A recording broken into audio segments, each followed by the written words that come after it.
Now to a KPRC2 investigation. $75 for 16 minutes in a parking garage. A California-based parking company that manages several Houston parking garages and lots is now accused of tricking drivers into paying exorbitant fees and tickets. Metropolis, the focus of a KPRC2 investigation last summer, is now at the center of a proposed class action lawsuit. Investigative reporter Amy Davis is here with what you need to know about this case. Amy. Yeah, and Sophia, you might remember that we exposed this problem in August of 2023 when several people reached out to me about charges they received when they parked at a parking garage on Franklin in downtown Houston. Here's that story. Well, Metropolis finally refunded the money of the customers who contacted us, but those emails kept coming, and now a Houston law firm has filed a lawsuit to stop the company.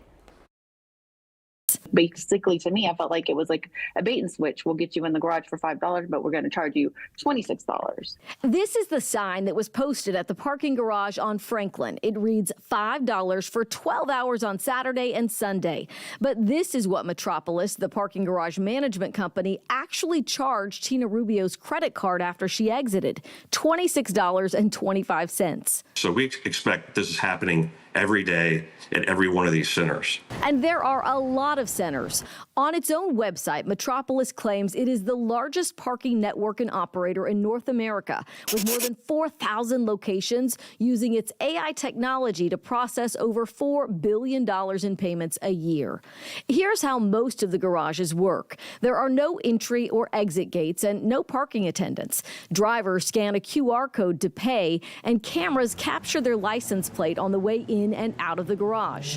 Pay by phone to avoid penalties. How this works. So then I need to scan that? We drove through the Franklin garage to experience it just like you would. Metropolis's parking rates fluctuate, but a spokesperson told us when you scan the QR code, you'll see the current rate. The only problem, when we drove through, the only way to see the QR code is from inside the garage. Metropolis says there is a 10-minute grace period for drivers to leave if they don't want to pay the current parking fee. But since our first story aired, 8 other drivers have emailed about Metropolis's managed garages. One man whose $10 parking fee morphed into $81, a $17 charge that turned into $68, and a $60 charge that was actually processed as $135. And because Metropolis is using artificial intelligence and fewer humans, disputing the charges rarely works. It's really outrageous.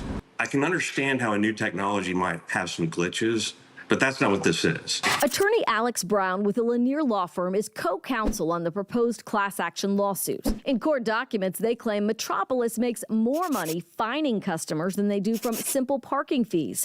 And they collect by threatening to boot or tow their vehicles if they don't pay up. They can't do that, but they make those threats because they know that people will see that and think, well, I could fight this, but then I'm going to end up with a booted car and I can't get to work and I can't do that. I'll just pay the fine, I guess. The lawsuit is seeking a permanent injunction, relief to, quote, end Metropolis's illegal scheme. Now, we did contact Metropolis about the lawsuit and the continued complaints from customers. A spokesperson told us they cannot comment on pending litigation, but they said the 8 new complaints that we forwarded represent less than 1% of the company's transactions, and they said they've resolved each of them. So this lawsuit, though, could take months, even years. If a judge approves it, then they'll decide which customers are part of the lawsuit. In the meantime, you should be very leery about where you park. We do know that Metropolis operates the garage at Texas Women's Hospital on Fannin and the Texas Medical Center. We've received multiple complaints from people who parked there, like on days where they're like, it wasn't working, it was broken, and then, you know, weeks later they get this violation notice in the mail for $75. Right. Yeah. Not fair. Lord. Not right. Yeah, that is frustrating as heck. Yeah. Yeah. Right. So We'll stay on top of this. absolutely. Careful where you park. Thank you so much for Thanks, that. Amy.